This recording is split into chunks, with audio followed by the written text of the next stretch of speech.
அனைவருக்கும் வணக்கம். இது குறள் அமுதம். திருக்குறள்ல வள்ளுவர் நன்றிங்கிற வார்த்தையை நிறைய இடங்கள்ல பயன்படுத்துறார். நன்றி அப்படின்னா நன்னெறி, நல்லறம், நல்ல செயல், நன்மைகள் இப்படிங்கிற பொருள் நன்றிங்கிறதுக்கு. ஆனா செய் நன்றி அப்படிங்கிறதுக்கு ஒருத்தவங்க செய்கின்ற உதவியை நினைவு கூறுதல். செய் நன்றி அறிதல் அதிகாரம். ஒருத்தவங்க செய்த உதவியை நினைவு கூறுறது 10 குறள்ல சொல்றாரு. குறள் எண் 102. காலத்தினாற் செய்த நன்றி சிறிதெனினும் ஞாலத்தின் மாளப் பெரிது.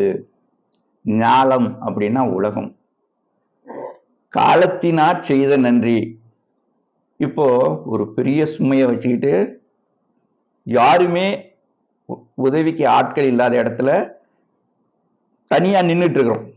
யாராவது ஒருத்தவங்க வந்து அந்த சுமையை தலையில தூக்கி விட்டா பரவாயில்ல அப்படிங்கிற மாதிரி மணிக்கணக்கா நிற்கணும்.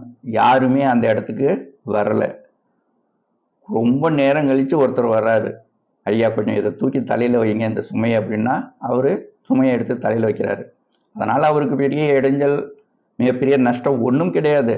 ஆனா இவ்வளோ நேரம் மணிக்கணக்கா நின்று யாரும் வராம இவர் வந்து அந்த சுமையை எடுத்து தலையில வச்சதுக்கு அப்புறம் அவர் அந்த சுமையை எடுத்துட்டு போக வேண்டிய இடத்துக்கு போறாரு. இப்போ அந்த செய்த உதவி சிறிதுதான்.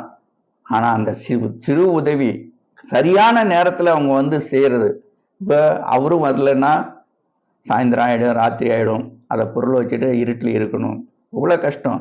அதனால வள்ளுவர் என்ன சொல்றாரு? சரியான நேரத்துல செய்யப்பட்ட உதவி சின்னதுன்னா கூட இந்த உலகத்தை விட பெரியது அப்படிங்கிறாரு. எப்படி சொல்றாரு?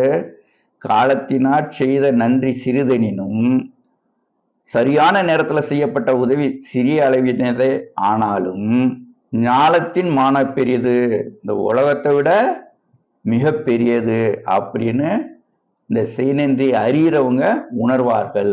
மீண்டும் ஒரு குறளோடு சந்திப்போம். நன்றி.